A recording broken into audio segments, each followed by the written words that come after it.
Bismillahirrahmanirrahim. Assalamualaikum warahmatullahi wabarakatuh. Terima kasih kepada pensyarah iaitu Encik Muhammad Dino Syamil bin Haris, dan terima kasih kepada rakan-rakan yang mengambil subjek Tamadun Islam TITAS. Okey. Nama diberi Muhammad Nur Fatah bin Abdul Ghaffar, nombor matrik I18303381. Tajuk tugasan kami adalah Sistem Pemerintahan dan Tamadun Islam. Okey, Tamadun Islam secara umumnya, tamadun Islam difahami sebagai segala kemajuan yang dicapai dalam 3 bidang, iaitu kesenian, ilmu pengetahuan dan peradaban, merujuk pada sumber Al-Quran dan As-Sunnah. Okey, kita masuk kepada definisi tamadun. Definisi daripada segi bahasa, dalam bahasa Arab, tamadun bermaksud memenuhi ciri-ciri kehidupan di bandar bagi menggambarkan masyarakat yang bertamadun. Yang kedua, umran. Umran adalah kawasan tanah atau rumah yang diduduki orang tinggal menetap sebelum penduduk yang menetap dan seumpamanya. Yang ketiga, hadarah. Hadarah ialah tanah yang diusahakan atau kampung atau kota atau bandar. Okey. Daripada segi definisi istilah ialah Ibn Khaldun menghuraikan maksud peradaban atau tamadun Islam ini sebagai pencapaian manusia yang sudah melebihi keperluan asasi kehidupan sehingga dapat membuka jalan ke arah pemikiran dan penghasilan dari cipta yang lebih halus dan mempunyai nilai-nilai seni. Okey, kita masuk. Saya berikan laluan kepada kawan saya. Silakan. Okey, bismillahirrahmanirrahim. Assalamualaikum warahmatullahi wabarakatuh. Terlebih dahulu saya ingin mengucapkan ribuan terima kasih kepada pembentang sebelumnya. Okey, saya akan menerang. Nama saya Muhammad Aziz bin Syafur Barin, nombor matrik I18303392. Saya akan menerangkan tentang sejarah pemerintahan tamadun Islam. Seperti yang kita tahu, agama Islam telah muncul di semenanjung tanah Arab pada kurun ke-7 setelah Nabi Muhammad SAW mendapat wahyu daripada Allah. Pemerintahan Islam pertama dimulai di Madinah, yang juga merupakan negara Islam pertama di dunia. Pemerintahan Islam pertama dimulai di Madinah, yang terletak kira-kira 320 km dari utara Mekah. Masyarakat yang menetap di Madinah terdiri pada suku-suku Arab, terutamanya kaum Aus dan Khazraj, dan ada juga orang Yahudi di sana. Sebelum agama Islam tersebar ke Madinah,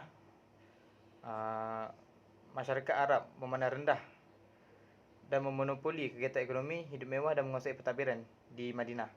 Dari segi agama dan kepercayaan kaum Yahudi, iaitu mereka memelihara kesucian agama Yahudi, dan orang-orang Arab menyembah berhala seperti orang Quraisy di Mekah. Tapi orang-orang Arab di Madinah masih bersifat terbuka kerana mampu menerima Islam dengan sebaiknya.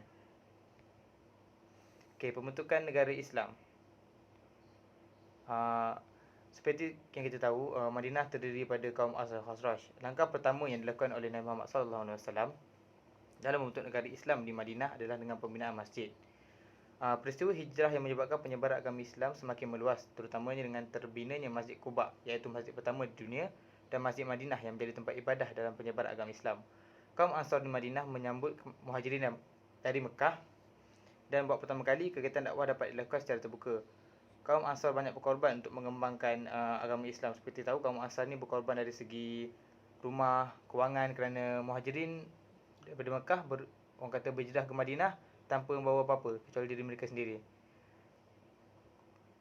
Nabi Muhammad juga membina masjid bukan saja untuk menjadi tempat ibadah, tapi digunakan dalam penyebaran pendidikan dan pengetahuan Islam. Setelah itu, Nabi Muhammad melakukan pembentukan ummah dengan, seperti kita tahu, dengan mempersaudarakan kaum Aus dan Khazraj, iaitu dua kaum yang sering bertelingkah di Madinah. Nabi Muhammad mempersaudarakan mereka kerana ingin menyelesaikan pertikaian antara mereka. Kemudian Nabi Muhammad juga mempersaudarakan kaum Muhajirin dan Ansar, iaitu kaum Mekah dan kaum Madinah, kerana ianya mampu membantu satu sama lain. Kerana seperti kita tahu tadi, kaum Muhajirin datang ke Madinah memang selai seminggang berhijrah ke Madinah. Seterusnya, untuk mengekalkan lagi orang kata politik di Madinah, Nabi Muhammad memperkenalkan piagam Madinah, iaitu orang kata piagam bertulis pertama di dunia. Dan piagam Madinah juga banyak digunakan oleh negara-negara Islam di sekarang. Okey. Bangladesh seterusnya mewujudkan sebuah piagam Madinah untuk jadikan panduan untuk membentuk sebuah negara Islam berdaulat. Piagam Madinah bukan sahaja membentuk persaudaraan antara Ansar dan Muhajirin, tapi juga perpaduan orang Islam dengan orang bukan Islam, terutamanya orang Yahudi. Seperti kita tahu, di dalam Piagam Madinah ada menyebut tentang kebebasan beragama, iaitu tidak kisah beragama apa, asalkan tidak orang kata mengganggu orang lain. Orang Islam dan orang bukan Islam dapat hidup secara aman akibat pada Piagam Madinah, dan peraturan yang disediakan di Piagam Madinah diterima oleh umum.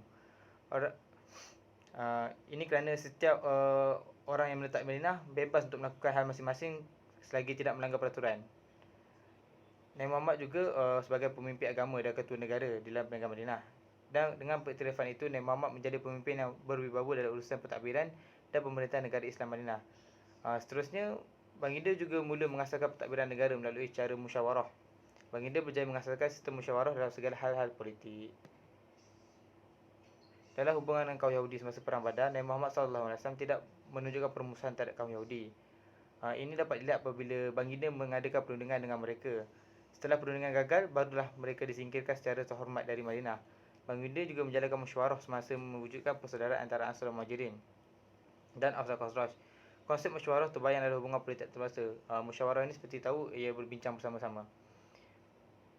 Seterusnya, Baginda juga ketika Baginda memerintah Madinah, Baginda juga telah mewujudkan tentera Islam di Madinah. Ini bertujuan untuk orang panggil apa? Untuk mempertahankan kesucian agama Islam daripada ancaman dan serangan luar. Ia juga bertujuan untuk mempertahankan kedaulatan negara Islam Madinah.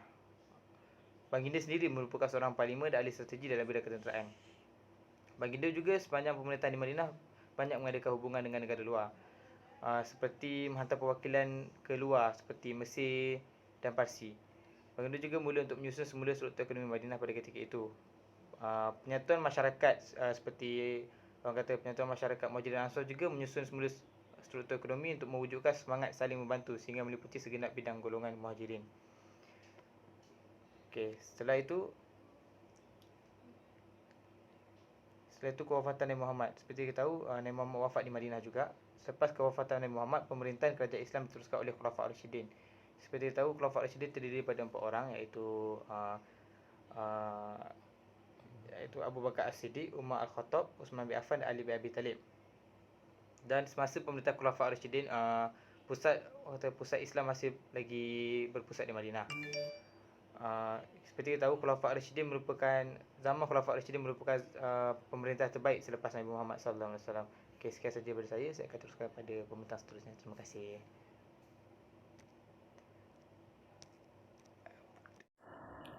Assalamualaikum warahmatullahi wabarakatuh. Nama saya Izzuddin bin Muhammad Rozi, Labometri I183037270. Saya akan sambung pemerintah iaitu di mana zaman pemerintahan Khulafa' Ar-Rasyidin pula. Pada pemerintahan khalifah pertama iaitu Saidina Abu Bakar As-Siddiq. Poin pertama. Dunia Islam, beliau ni memerintah dunia Islam selama lebih kurang 2 tahun, di mana pada tahun 632 Masihi hingga 634 Masihi, iaitu kalau ikut tahun hijrah tu 11 hijrah hingga ke 13 hijrah. Yang kedua ialah berusaha memerangi nabi palsu, iaitu Musailamah Al-Kazzab lah, yang seperti mana yang kita tahu bahawa selepas kewafatan Nabi Muhammad lahir seorang nabi palsu. Jadi Abu Bakar lah yang membenteras dan memerangi nabi palsu ni lah.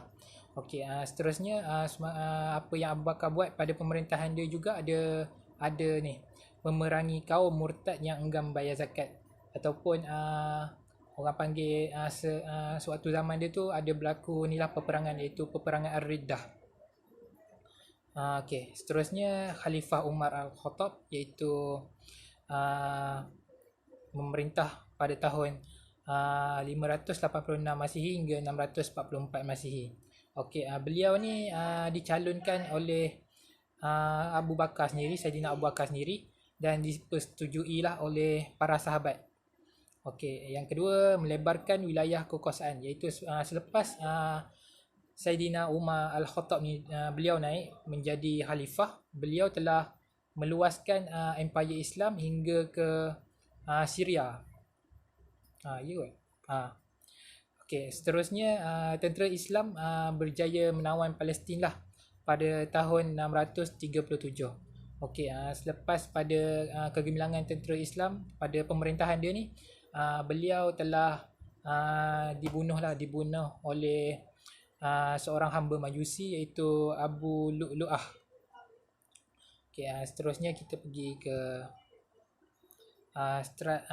slide kedua, iaitu pada zaman Khalifah Uthman bin Affan yang memerintah pada tahun 574 hingga 556 Masihi.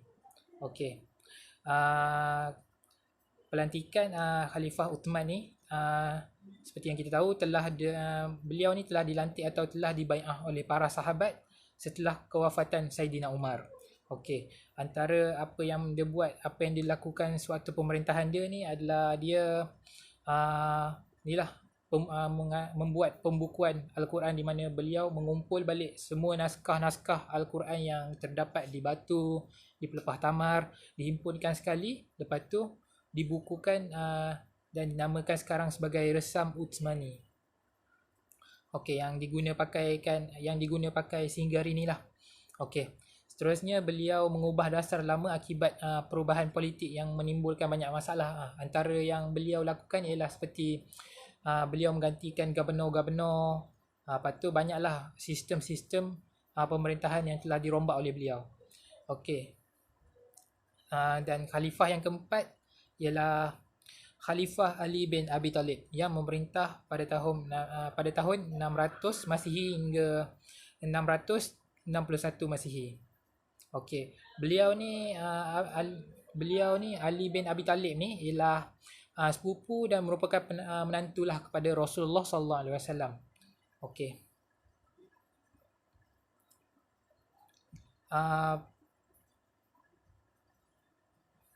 Pada zaman Khalifah Ali bin Abi Talib ni, begitu banyaklah peperangan yang berlaku, yang di mana pada awal ujung pemerintahan beliau lah, di mana peperangan saudara yang pertama berlaku dalam Islam di antara Muawiyah dan Abu Sufyan.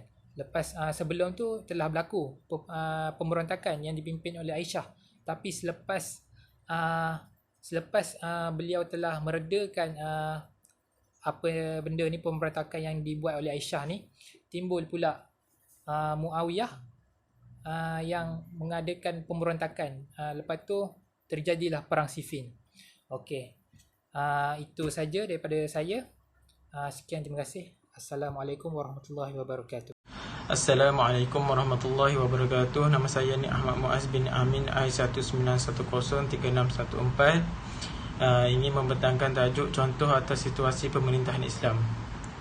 Okey, pemerintahan Islam Islam adalah satu cara hidup yang lengkap. Untuk melaksanakan cara hidup ini, ia memerlukan satu organisasi masyarakat yang tersusun berdasarkan kepada ajaran yang telah ditentukan oleh Allah dan Rasulnya. Lapisan organisasi masyarakat manusia yang tertinggi ialah kerajaan atau pemerintah. Ini kerana pemerintah mempunyai kuasa politik untuk memastikan semua kegiatan sosioekonomi dalam masyarakat dapat dilaksanakan dengan teratur berdasarkan kepada prinsip dan dasar yang telah ditentukan. Apabila anggota masyarakat mematuhi dan melaksanakan segala prinsip dan dasar ditetapkan oleh pemerintah, maka akan wujud satu negara. Apabila pemerintah itu menentukan prinsip dan dasar yang dikehendaki oleh Islam, maka pemerintahan tersebut dinamakan pemerintahan atau kerajaan Islam, dan negara yang dihasilkan adalah negara Islam. Okey. Yang pertama, contoh atau situasi pemerintahan Islam ialah menghapuskan kemiskinan, mencapai guna tenaga penuh dan pertumbuhan ekonomi optimum.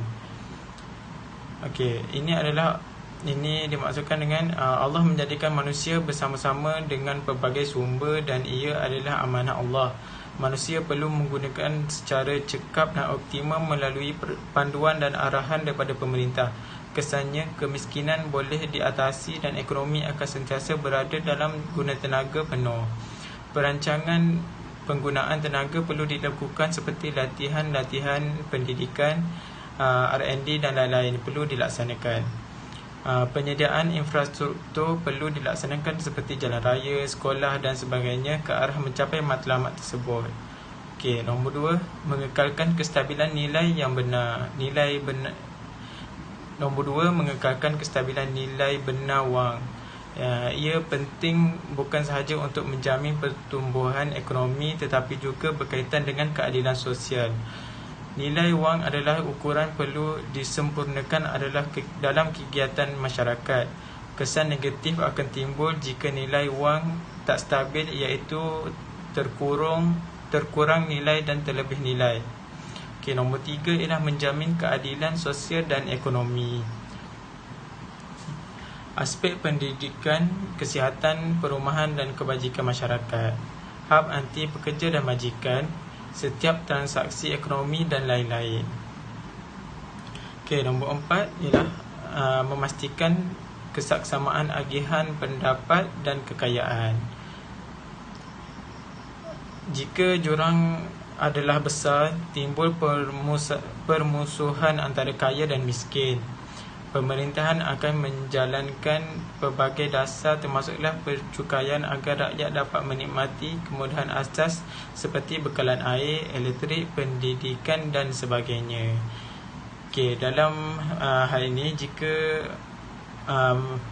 kesaksamaan agihan masyarakat seperti pendapatan kaya dan miskin tu tak sama, ia boleh menyebabkan ketidakadilan kat situ. Okey, nombor 5 ialah memelihara undang-undang dan ketenteraan. Okey, penggubalan undang-undang agar wujud ketenteraman.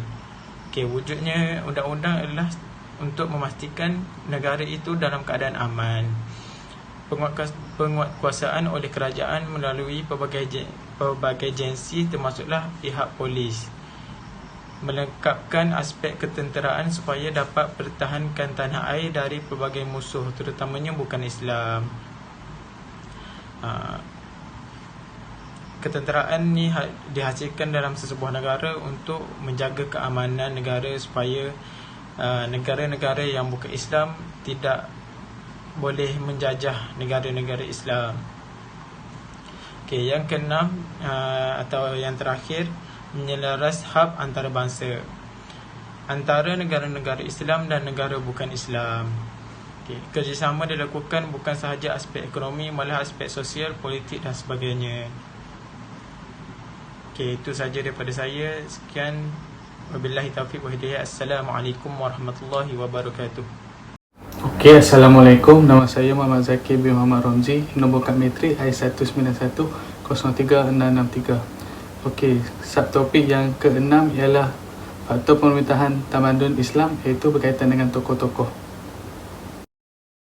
Okey, yang pertama ialah pada zaman Nabi Muhammad SAW pada 610 hingga 623 Masihi, iaitu di era Mekah. Okey, catatannya yang pertama ialah pemurniaan akidah dalam masyarakat Arab. Yang kedua pula ialah revolusi moral dan budaya. Okey, yang kedua pula ialah pada zaman Nabi Muhammad SAW.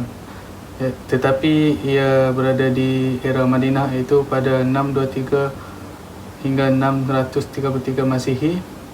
Ketubuhnya kerajaan Islam pertama, kesatuan Muslim dan bukan Muslim dalam perlembagaan pertama bertulis, iaitu Piagam Madinah.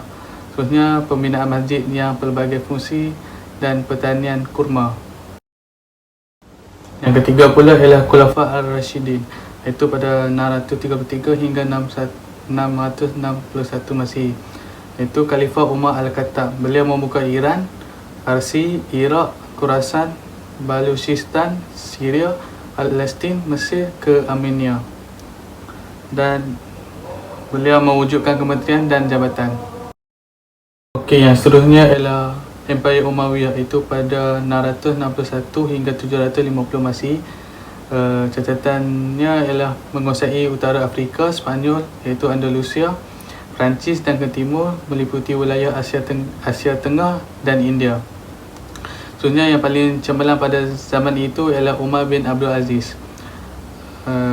Catatan seterusnya berjaya membasmi kemiskinan, perkembangan dalam bidang sains, bahasa dan sastra, Buku tata bahasa Arab yang pertama itu dipanggil sebagai Alkitab. Pembinaan masjid iaitu bernama Cordoba di Andalusia. Yang seterusnya pula ialah kerajaan Andalusia, iaitu pada 711 hingga 1492 Masihi. Pada 756 hingga 131 Masihi adalah zaman kemuncak kepada kerajaan Andalusia ini. Okey, catatannya, masyarakat diperkenalkan sistem pembelajaran yang komprehensif dalam semua bidang. Pemerintah menaja pelajar-pelajar semua bidang ilmu yang boleh membina masyarakat. Khalifah Abdul Rahman Al-Awsat membina universiti dan memberi elon kepada ulama-ulama. Seterusnya, Khalifah Al-Hakam telah mengambil inisiatif mendirikan perpustakaan dan membeli buku-buku rujukan. Seterusnya, hampir seluruh Andalusia mempunyai pusat pengajian dan universiti, iaitu antaranya di Seville, Toledo, Granada, Valencia dan Cordoba. Tempat-tempat ini muncul sebagai pusat intelektual yang terpenting di Eropah. Okey, yang terakhir di zaman ini ialah Khalifah memberi pengiktirafan kepada cendekiawan bukan Islam yang bernama Moses bin Maimun dan Solomon bin Gabirul dari bangsa Yahudi, iaitu ahli falsafah dan penterjemah. Pada zaman seterusnya ialah Empayar Abbasiyah, iaitu pada 750 hingga 1452 Masihi. Pada zaman ini merupakan kemuncak ketamadunan Islam, khususnya di zaman Khalifah Harun al-Rashid dan Al-Ma'mun. Lahirnya sarjana Islam dalam pelbagai bidang, iaitu seperti perundangan Islam, Abu Hanifah, Malik, Syafi'i, Ahmad dan lain-lain.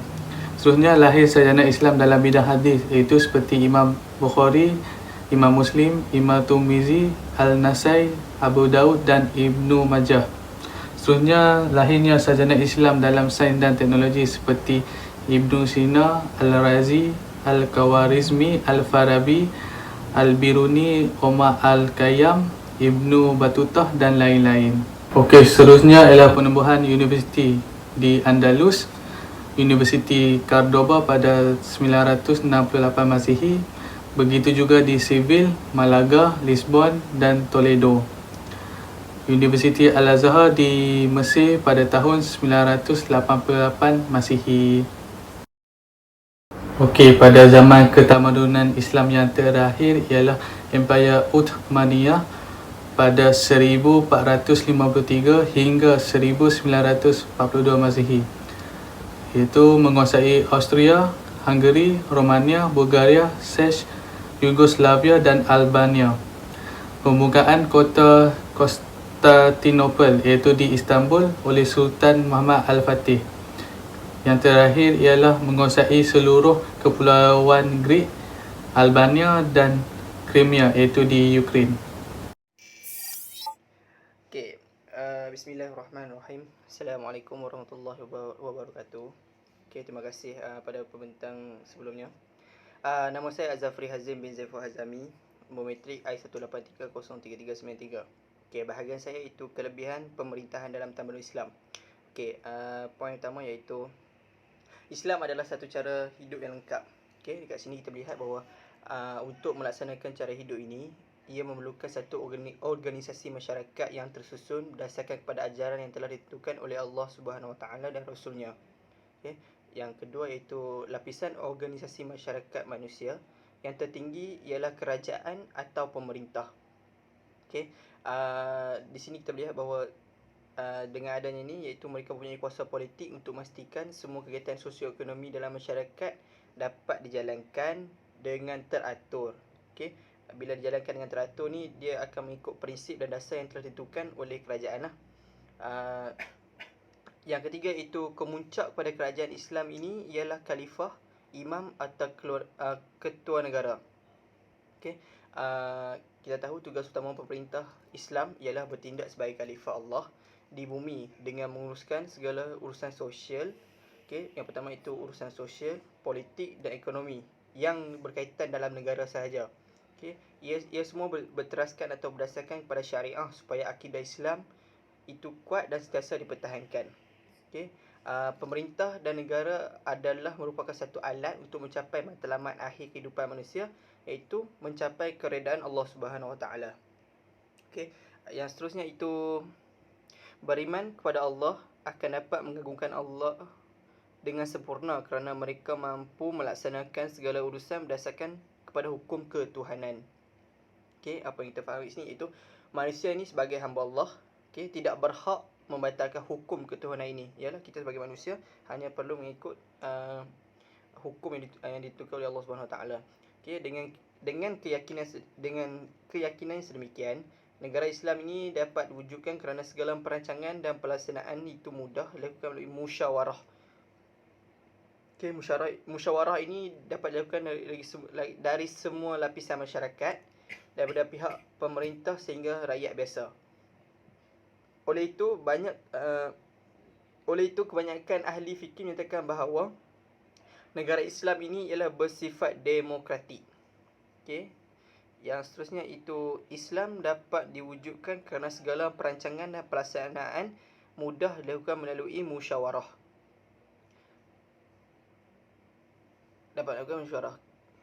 Okey, kat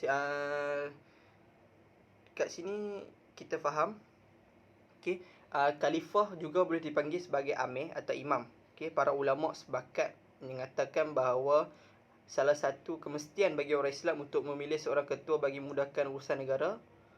Okey, melalui musyawarah ni kita dapat memilih seorang khalifah ataupun ketua negara lah. Khalifah atau ketua negara itu bertanggungjawab membentuk satu sistem pemerintahan supaya menjaga kebajikan dan kerohanian masyarakat setempat. Okey, yang seterusnya itu tugas setiap rakyat adalah untuk mematuhi perintah yang diperintahkan.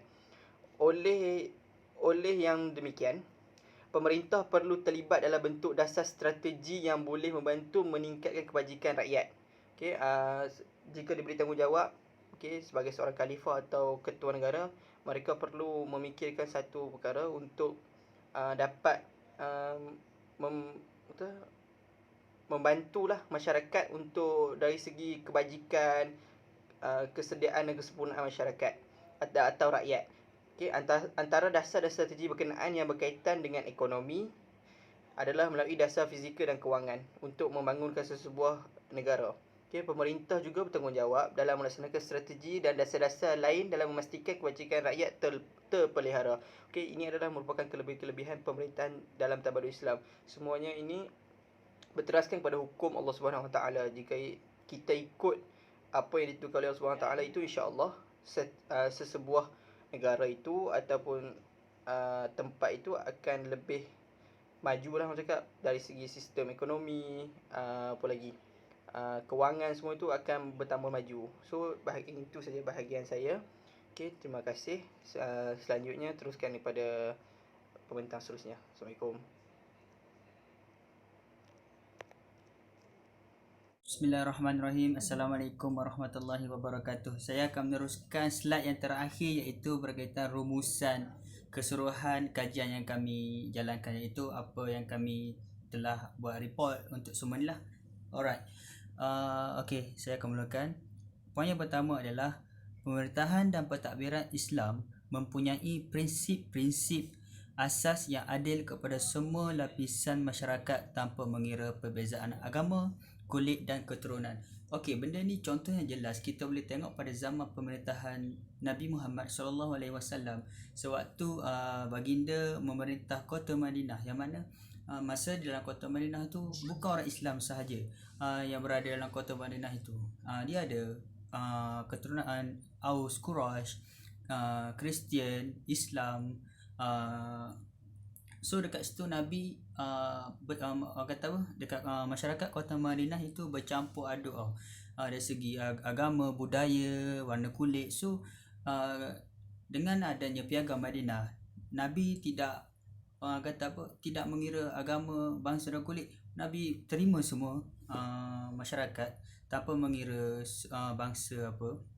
So selagi mereka ikut undang-undang Islam, undang-undang yang adil, tidak melanggar undang-undang lah. Itu isi yang pertama. Okey, isi yang kedua, dakwah dan tabiah merupakan perkara yang ditekankan dalam pemerintahan dan pentadbiran Islam. Pemerintahan yang adil dan saksama telah wujud lama semasa baginda Nabi Muhammad SAW memerintah kota Madinah lagi.